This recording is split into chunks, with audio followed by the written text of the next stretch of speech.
Hello and welcome back to the special town hall election debate hosted by eNCA. I'm Shahan Ramkissoon.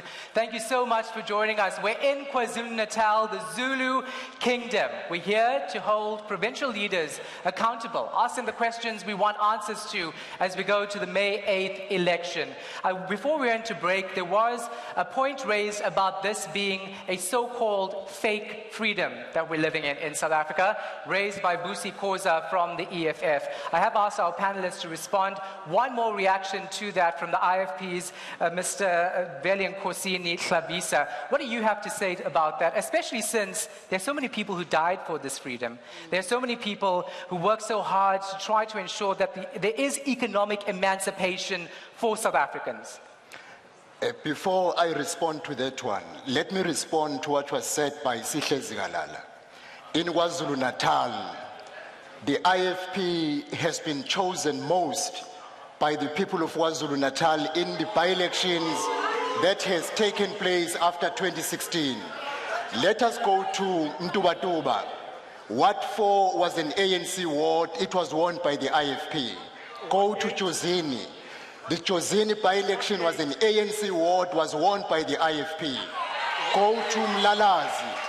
In Mlalazi, it was an ANC ward, it was won by the IFP. That is the facts that you cannot deny. Yeah. Everywhere you go in KwaZulu-Natal, people choose IFP because they hate corruption. They hate favoritism. Now, coming to your question, South Africa is politically free, but economically and socially, we are not free.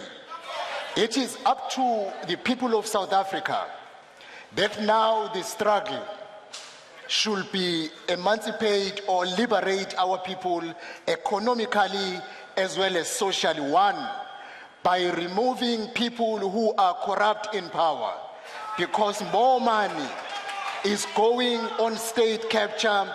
It could have done something better to improve the economic conditions of our people. So politically, yes, we are free, but socially and economically, that is the area that we need to work more, come out with plans as to how to capacitate especially the black people who have been disadvantaged in this country. It really is all about how you say it. That is it. So, let's find out a reaction from you. Aldrin St. Pierre, of course, is standing by. Aldrin?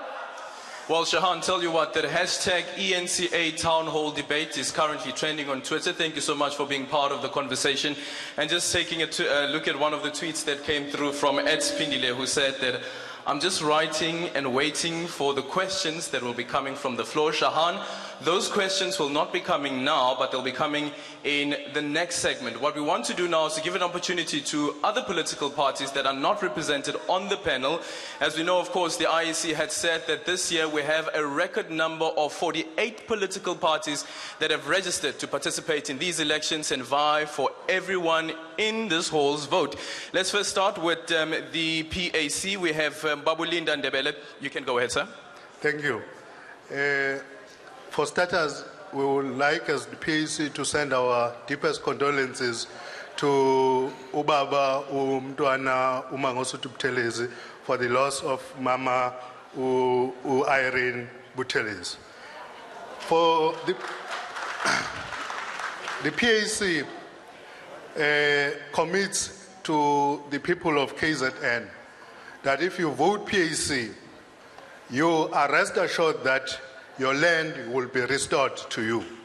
Because without land, our people will never taste dignity. Our people will never taste economic freedom. Our people will never taste being real Africans. As the PAC, we are saying to our people, don't vote anybody who is not prepared to restore your dignity, which is land. Secondly, we are saying our people need to own and benefit from their own mineral resources. Currently, very few people are benefiting, and they are taking those resources and taking them outside the country, and as the ordinary people, we are not benefiting. We are saying, as African people, we must be the owners of our gold. We must be the owners of diamonds. We must be the owners of cobalt. We must be owners of copper. We also hold a view that at this juncture, South Africa does not have a free education. Free education, as far as PAC is concerned, it must be free from grade 0 up to your first degree in university. Currently, that's not the case, and we hold a view that it is only a PAC government that can deliver that. We also believe that currently people who are graduates, they are unemployed and remain unemployed for a long period of time. We hold a view as PAC that there is a need for a special social security provision where those people will be assisted to be able to feed themselves, to be able to raise their families, whilst we are busy creating strategies to create jobs. Vote PAC in May 8, 2019. Just a quick one though. Are you able to present to the electorate a PAC that's united, one PAC instead of the different PACs that we see? You'll know that PAC now is united. We have one president, which is Comrade Narias Mloto. We have Comrade Teenage Nyonso as Secretary General, as Deputy President, and we have Apapo as Secretary General. PAC is united. We are going to this election united from all fronts. Some members will disagree with you, but that's okay. Thank you so much for joining us. Now we have a representative from the APC. I'd like you to keep it short as well. Thank you, sir. Okay. Good evening to all of you. I'm very saddened by the way the comrades there at the front are addressing us. Comrades, we are saying as APC, hashtag Africans. We are Africans, guys. To me, or to us as APC, it's an insult when you are calling us black. Because Indians are Indians in India. Russians are Russians in Russia. In New Zealand, there are the New Zealanders. Then why are we allowing this thing? No, but South Africans are South Africans in South Africa. No, yeah, South Africans are No, South Africans are South Africans in South Africa. Africans. South Africans are Africans in Africa. Okay. That is what I mean to say. So that is why in APC we are saying hashtag African agenda. We are trying to bring back what has been stolen to us by the foreigners. So if we mean foreigners, we mean all those people who are not from this continent. Which would include white South Africans. I beg yours? Which would include white South Africans. You are saying that you want to bring back everything that was taken, right? That was taken from us, including the land issue. It belongs to the Africans. So what I'm saying to you, you want to take it away even from white South Africans, even from Indian South Africans. Yeah, because it's not theirs. They are the foreigners. When you are in Australia or New Zealand, you can't have a land if you are not from their country. So that is why we are saying that is where the things start, because we have kids here. The kids are educated, but they do not get jobs. Okay, thank you so much. Sorry, sir, I have to cut you. I'd just like to quickly bring on the BLF. They're also contesting the elections for the first time. They've actually made the cut. Remember back in 2016, they tried to contest the elections. They didn't get that opportunity. Now the BLF will be on the ballot paper, Toban. Let me greet the viewers at home and greet you, Aldrin. Maybe the first thing one must register is that thank you to the eNCA for bringing us into a non-elections debate where you bring people in front of us who more or less agree with what they are saying. The parties that we have on the panel are the same parties that marched for imperialism and Johan Rupert when the soft coup in South Africa was done. So if you are bringing such people to us, you are bringing people who agree. Another point that we must raise is that you are speaking to the EFF, which is telling us that the DA is, the white people are sort of not racist. This is the same thinking that has made the DA to vote, the EFF to vote with the DA. Well, let us maybe speak very fast and speak to the ANC. No. Let's do what the BLF is giving the electorate, or at least offering the electorate. Pass. No. Let's speak about what. Let's speak about what you're offering. To police me. What? Let's speak about what you're offering the The electorate. first thing you are not going to do is to police my views. That's a No. It's not about policing your views. Listen, it's not about policing your views. It's about giving an opportunity to speak to the electorate, those that you want to vote for. Not about what other political parties have done. Okay.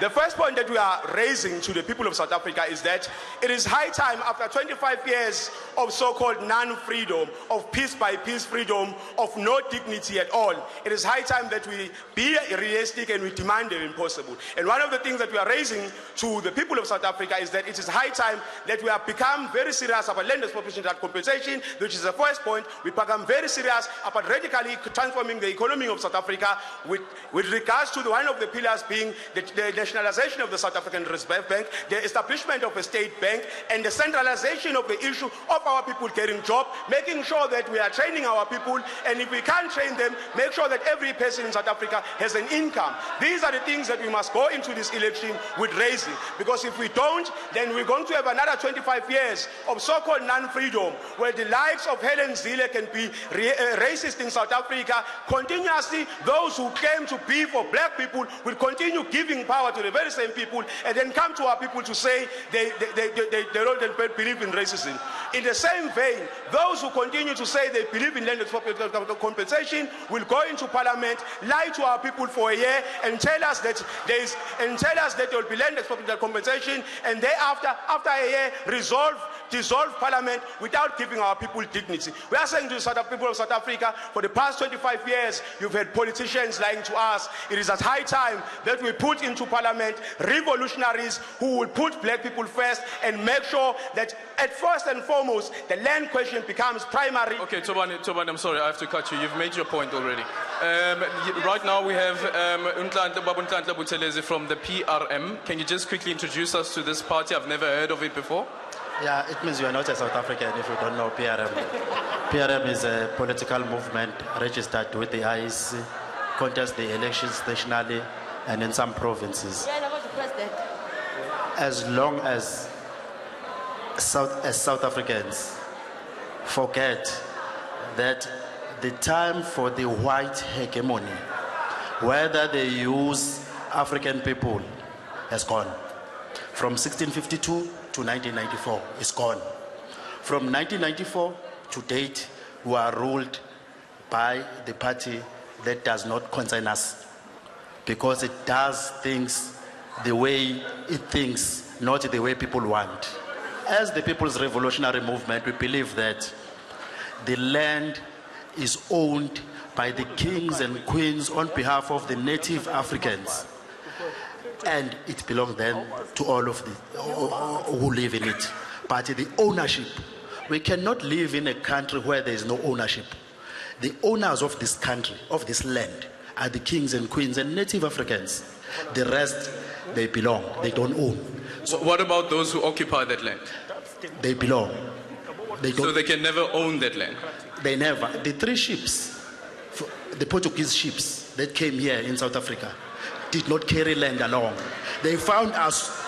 But here's my point, though, is that there are those who are black South Africans who are here. You're speaking about the three ships, but those black South Africans who are already here. So what I'm asking you is, do you then say that even those black South Africans shouldn't be owning the lands, because not everyone is a king and queen? Of course. That's why I'm talking about the custody. The custody of the land is not the government. It should not be the government, but the kings and queens. But yes, of course, people are given land by the kings and queens authority, because that's how we were structured as the society, the African society, when the white people came here. Two, we are not going to agree to have a government that lets us down. The illegal foreign nationals have taken and are about to take over South Africa. And we are saying all illegal foreign nationals must be repatriated. And those that are legal, they must tell us why they choose to come to South Africa. What is it that they do and we cannot do as South Africans? And we are saying we want to test, we want a referendum on the issue of polygamy of women. And on the issue, of abortion, on the issue of same-sex marriage, we want a referendum whether really the majority of the South Africans agree on the issue of women polygamy as it's proposed, and on the issue of abortion and the issue of... Okay, you've made that point. Thank you so much. I just quickly want to hear, though, from the panel what they make of their proposal. A proposal on having a referendum on polygamy. Would that even work in this country? All right, Aldrin, thanks so much for that. Guys, please remember, when you speak to Aldrin, please keep it short. We don't have too much time. We're already at 7:47, so we have just over an hour to continue this debate. But let's answer that question. Sihle Zikalala, I saw you snigger when he made that comment. Tell us why. Well, firstly, let me just be clear. The speaker who's suggesting that was once with us in the ANC, and he is currently employed by the ANC government. And I must start with that. We'll continue to support him. We'll continue to ensure that he's there. But those ideas are ideas that are just ideas that have no basis. Yeah.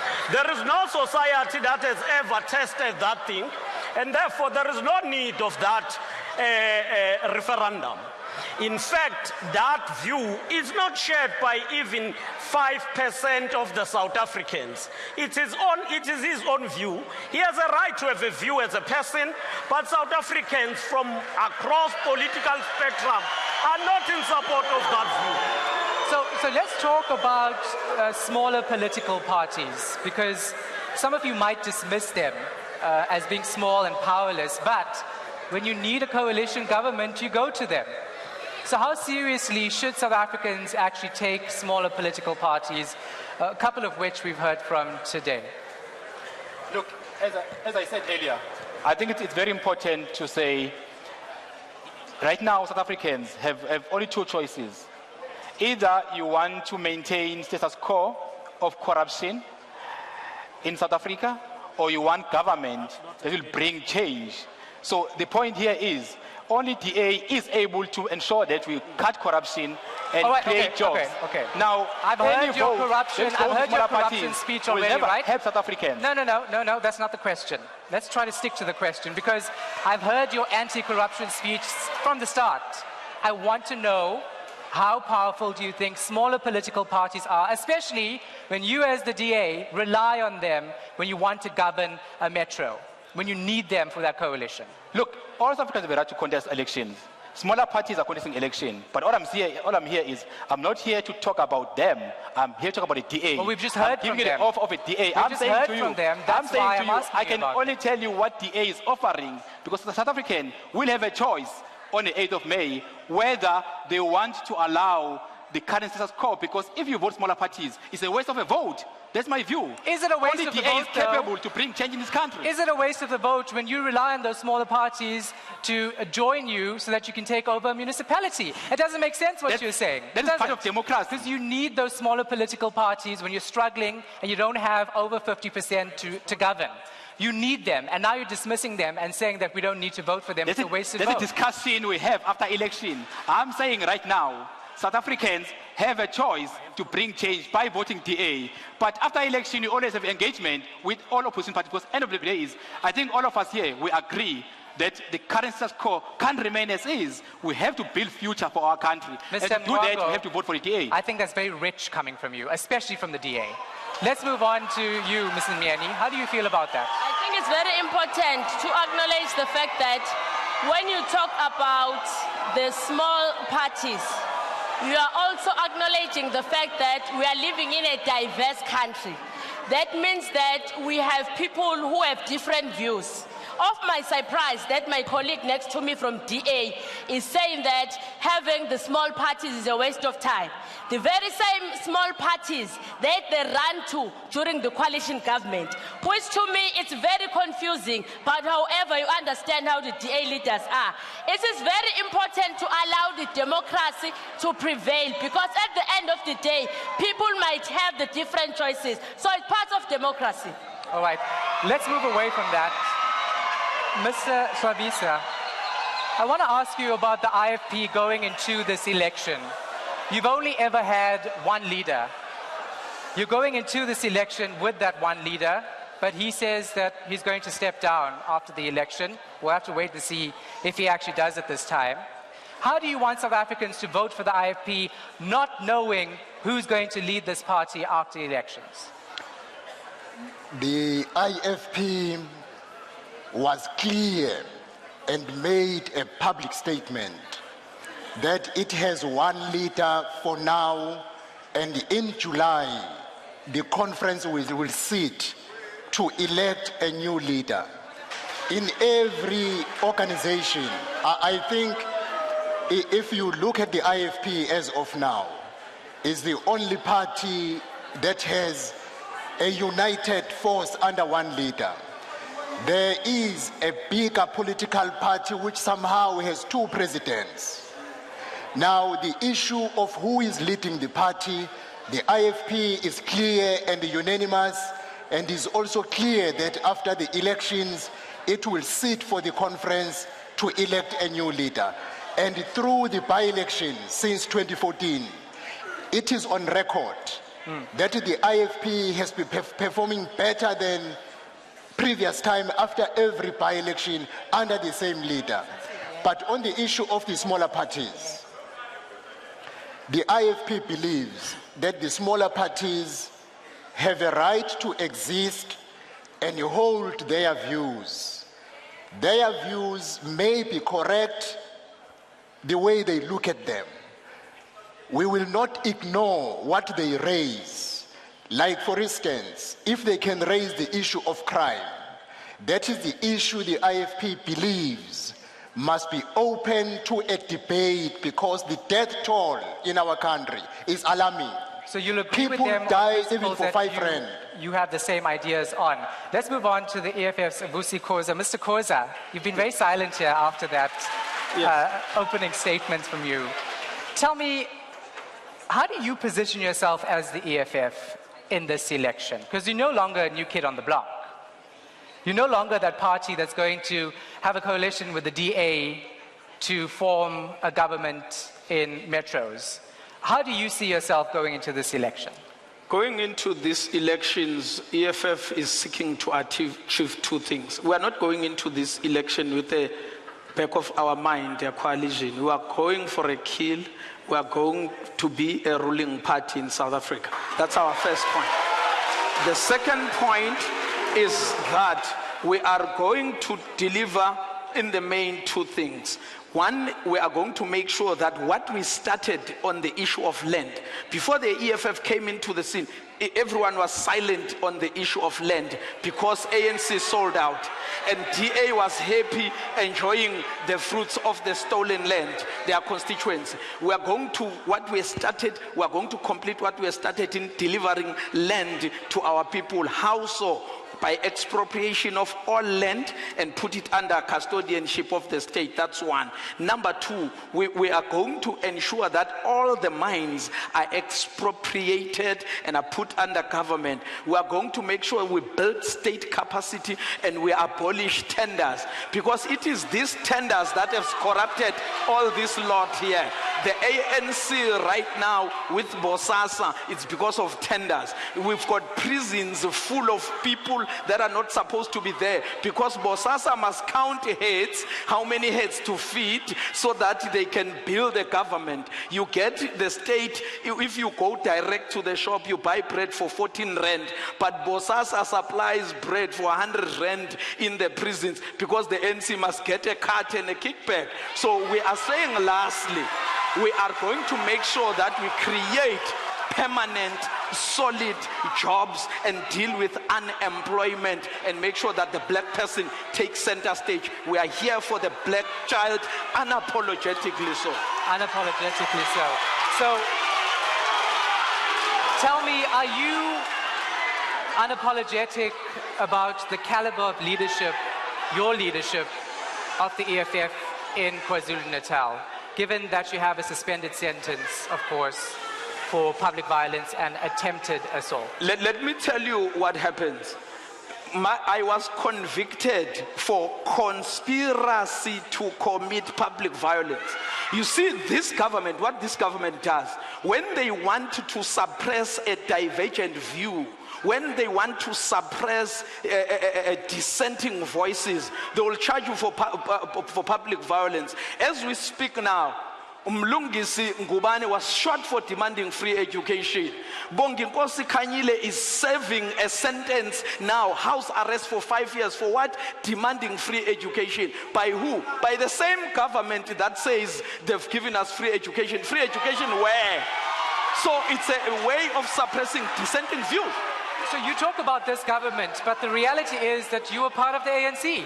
I was part of the ANC, the leading yes. government. And why did I leave the ANC? I would have chosen to be equally corrupt like all of them and enjoy the fruits and benefits of corruption. But I decided I am going to leave this party because it is rotten to the core and it's serving the interest of white monopoly capital. That's why today I'm EFF. And you didn't get that at the NFP either, because you went from the ANC to the NFP to the EFF. No, I'll tell you why. As you can see, the NFP is dead. The NFP was there prior to the EFF, but when the EFF was eventually born, that's where I found a home, not that dead thing. All right. Called Thanks so ANC. much for that. Now, Aldrin is standing by with questions from the crowd. Aldrin? Let's go to a quick break. After the break, Kusazo Balit.